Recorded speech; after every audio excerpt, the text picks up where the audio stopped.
കേരളത്തിൽ ബി.ജെ.പിയെ പ്രതിരോധിക്കുന്നതിൽ പാളിച്ച സംഭവിച്ചുവെന്ന് CPM 24-ാം പാർട്ടി കോൺഗ്രസിന്റെ കരട് രാഷ്ട്രീയ പ്രമേയം. ലോക്സഭാ തെരഞ്ഞെടുപ്പ് ഫലം ഇത് ചൂണ്ടിക്കാണിക്കുന്നു. ഇന്ത്യ സഖ്യവുമായി പാർലമെന്റിൽ സഹകരിക്കും. മതേതര ജനാധിപത്യ ശക്തികളുമായി ഒന്നിച്ചു പ്രവർത്തിക്കും. ഇടതു സഖ്യത്തിന്റെ ബലം വർദ്ധിപ്പിക്കണം. ബി.ജെ.പി വിരുദ്ധ വോട്ടുകൾ ഏകീകരിക്കാൻ തെരഞ്ഞെടുപ്പ് തന്ത്രങ്ങളാകാമെന്നും പ്രമേയത്തിൽ പറയുന്നു. PR അരവിന്ദ് കൂടുതൽ വിവരങ്ങളുമായി. അരവിന്ദ്, ഈ കേരളത്തിന്റെ കാര്യത്തിൽ കരട് രാഷ്ട്രീയ പ്രമേയം ചൂണ്ടിക്കാണിക്കുന്ന സംഗതികൾ എന്തൊക്കെയാണ്?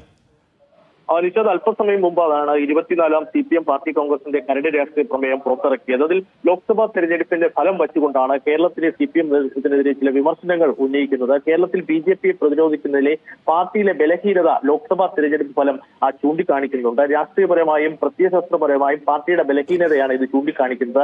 അതുകൊണ്ട് തന്നെ ഇതിനെ മറികടക്കാനുള്ള നീക്കങ്ങളും അതുപോലെ തന്നെ തന്ത്രങ്ങളും ആവിഷ്കരിക്കണമെന്ന് തന്നെയാണ് ഈ പാർട്ടി ഇപ്പോൾ കരട് രാഷ്ട്രീയ പ്രമേയത്തിൽ ചൂണ്ടിക്കാണിക്കുന്നത്. എന്തായാലും വലിയ രീതിയിലുള്ള വീഴ്ചയുണ്ടായെന്ന് തന്നെ CPM കേന്ദ്ര നേതൃത്വം സമ്മതിക്കുകയാണ്. ബി.ജെ.പി നമുക്കറിയാം തൃശ്ശൂരിലടക്കം സുരേഷ് ഗോപി വിജയിച്ചതിൽ വലിയ രീതിയിലുള്ള വീഴ്ച ഉണ്ടായിരുന്നു. എന്തായാലും അത് തന്നെയാണ് ഇപ്പോൾ പാർട്ടി കോൺഗ്രസിന്റെ കരട് പ്രമേയത്തിലും ചൂണ്ടിക്കാണിക്കുന്നത്. ഇതുകൂടാതെ തന്നെ ഇന്ത്യ സഖ്യവുമായി പാർലമെന്റിൽ സഹകരിച്ച് പ്രവർത്തിക്കുമെന്നും ഇപ്പോൾ പാർട്ടി കോൺഗ്രസിന്റെ കരട് പ്രമേയത്തിൽ ചൂണ്ടിക്കാണിക്കുന്നു. മതേതര ജനാധിപത്യ ശക്തികളുമായി എല്ലാം ഒന്നിച്ച് പ്രവർത്തിക്കും. പാർട്ടിയുടെ സ്വതന്ത്ര ശക്തി വർദ്ധിപ്പിക്കണം. ഇതുകൂടാതെ തന്നെ അടിസ്ഥാന വിഭാഗങ്ങൾക്ക് വേണ്ടിയുള്ള പ്രവർത്തനങ്ങൾ പാർട്ടി കൂടുതൽ സജീവമാക്കണമെന്നൊരു നിർദ്ദേശം കൂടി ഇപ്പോൾ പാർട്ടി കോൺഗ്രസിന്റെ കരട് പ്രമേയത്തിൽ ചൂണ്ടിക്കാണിക്കുന്നുണ്ട്. എന്തായാലും പാർട്ടിയുടെ സ്വതന്ത്ര ശക്തി വളരേണ്ട ഒരു ആവശ്യകതയാണ് ലോക്സഭാ തെരഞ്ഞെടുപ്പ് ഫലം ചൂണ്ടിക്കാണിക്കുന്നത്. എന്തായാലും കൃത്യമായ ഒരു അവലോകനം, ലോക്സഭാ തെരഞ്ഞെടുപ്പ് ഫലത്തിന്റെ അവലോകനം അടക്കം ഇത്തവണത്തെ പാർട്ടി കോൺഗ്രസിന്റെ കരട് പ്രമേയത്തിൽ ചൂണ്ടിക്കാണിക്കുന്നു. അതേസമയം കോൺഗ്രസുമായുള്ള സഖ്യത്തിന്റെ കാര്യത്തിൽ ഇപ്പോഴും ചില അവ്യക്തതകൾ തുടരുകയാണ്. കാരണം കോൺഗ്രസുമായുള്ള സഖ്യം മതേതര വിശാല ഐക്യത്തിന്റെ ഭാഗമായെന്നൊക്കെ പാർട്ടി കോൺഗ്രസിന്റെ കരട് പ്രമേയത്തിൽ പറയുന്നുണ്ട്. പക്ഷേ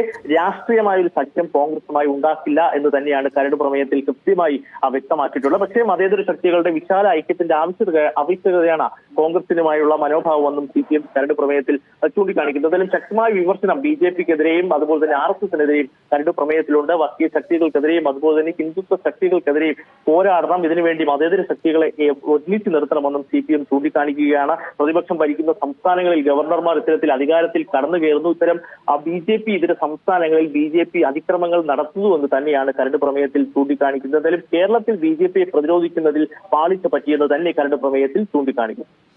ബി.ജെ.പിയെ പ്രതിരോധിക്കുന്നതിൽ പിഴവുണ്ടായി എന്ന് പറയുമ്പോൾ പാർട്ടി സംഘടനാ തലത്തിലുള്ള വിമർശനമാണോ? പാർട്ടിക്ക് അധികാരവും സർക്കാരുമുള്ള സ്ഥലം കൂടിയാണ് അരവിന്ദ് കേരളം. അപ്പോൾ സർക്കാർ തലത്തിലുള്ള ഇടപെടലുകളെ കൂടി അങ്ങനെ ആ നിലയ്ക്കുള്ള ഒരു സ്പെസിഫിക്കായ എന്തെങ്കിലും കൂടുതൽ കാര്യങ്ങളുണ്ടോ, അതോ പൊതുവായ പറഞ്ഞു പോകൽ മാത്രമേ ഉള്ളൂ?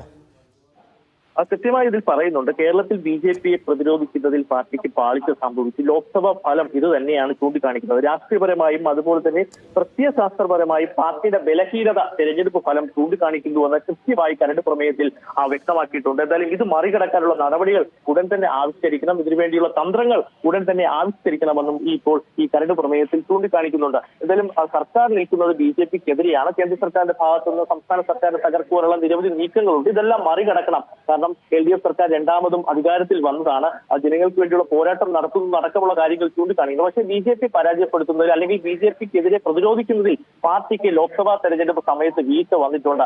അത് തന്നെ കരട് പ്രമേയത്തിൽ ചൂണ്ടിക്കാണിക്കുന്നത്. അപ്പോൾ അത് ചൂണ്ടിക്കാണിക്കുന്നത് തൃശ്ശൂർ അടക്കമുള്ള ഫലത്തിലേക്ക് തന്നെയാണ് പാർട്ടിയുടെ ഒരു ബലഹീനത ഇത്തവണ സംഭവിച്ചു എന്ന് തന്നെ കരട് പ്രമേയത്തിൽ ചൂണ്ടിക്കാണിക്കുന്നത്.